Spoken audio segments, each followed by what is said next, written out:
Hey guys, this is Kayla. And this is Becky, and we're with A Couple of Bees Read. And we also drink wine. So what is our weekly wine, Becky? Well, we've already gotten into this a little bit. It's the Mixed Tracks in a Z. It is a rosé. So we thought we would, I don't know if we've reviewed this one here before. I don't think we reviewed this specific one. We've done, I got on a rosé kick, and I was just... And we've done a lot of mixed tracks. So. Yes, and different types of mixed tracks, but I Very really... fruity. Yes, I really love this one.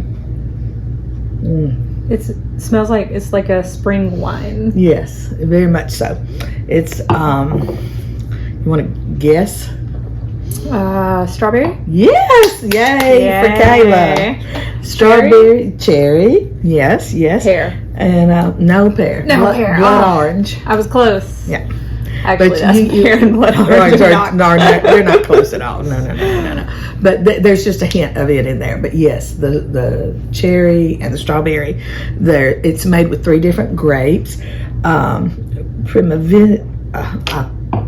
not French or Italian, so I know I probably... our French and Italian folks are probably sitting there going, oh, I can't believe she's saying it that way. But I'm just from the South, y'all, so you just have to forgive me. Primitivo is a grape that is called the cousin to the Zinfandels. Okay, and it's the one that gives you the strawberry flavor. Then you have a Sangiovese, maybe, I don't know, cherry, and then the other one is a Barbera, and it is the one that has the blood orangey taste in it.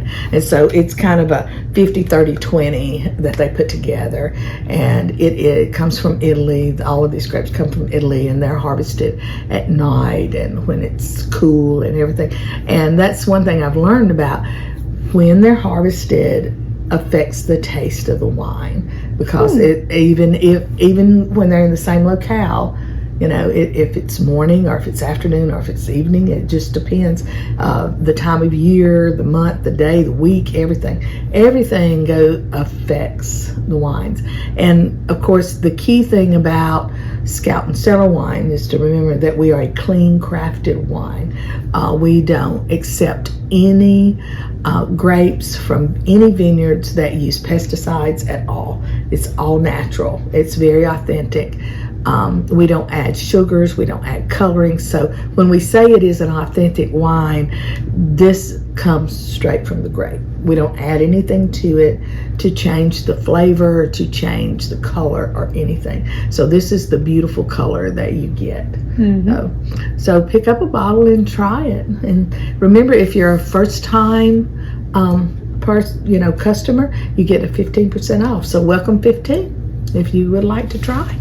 And it is delicious, and its many layers and mysteries is the perfect setup for this book, The Last Tale of the Flower Bride. Now, I got this with Book of the Month. It's been over a year since the Book of the Month had this one, but I was really excited about it. And then I read reviews, and most everyone liked it, but there were some people who were like, I don't know, it's a little pretentious, and I cannot stand books that are pretentious. So I didn't read. I was just like, no, these 4 people on Goodreads. I don't know about Goodreads. They want to slash all the authors. I was a young book reviewer at the time. I didn't know what I was getting myself into. But then when I sat down and read this weekend, I read it in 2 days. Wow. It's so well written. The words are lyrical. They're beautiful. They're not at all pretentious. Like, is it one of those books that they're going to use some $5 words and make you feel smart? Yes. But it's also one of those books that will bring back memories from childhood, stories that we heard growing up. Because this is magical realism, and it is... There's kind of a trend right now in fiction for retelling fairy tales. Yes. This is a book that does more than that.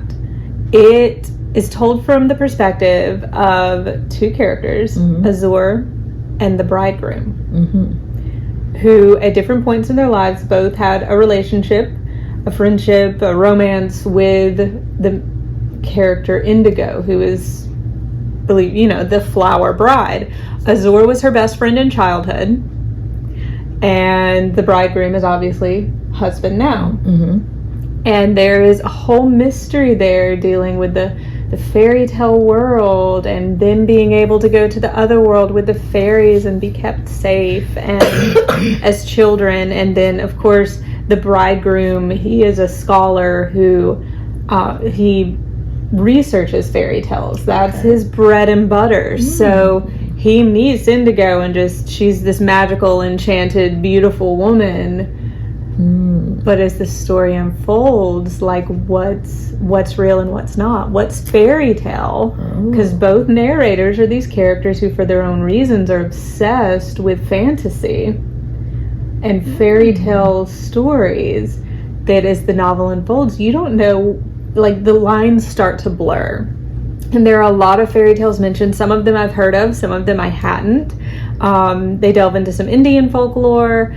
Like it is a beautifully written book, and it's a little bit of a weirdo, because like I said, the lines get blurred, but then with the reveal in the end, it's one of the best reveals I've read in a long time. Cool. So definitely, it might not be your spooky season read, but it is definitely one you should pick up if you just want to read some really good writing. For my fellow writers out there, like, you want to find the best writers and read them and emulate them, right here. This is one of them. So definitely pick it up. 5 stars for me. And oh my gosh, there's a different version of the cover too, where it's like not her, it's a key, which makes sense in the novel, but this was my favorite cover. I'm glad Book of the Month went with this one. Yeah, that's really pretty. But definitely pick this up, and let me know what you think. Bye guys.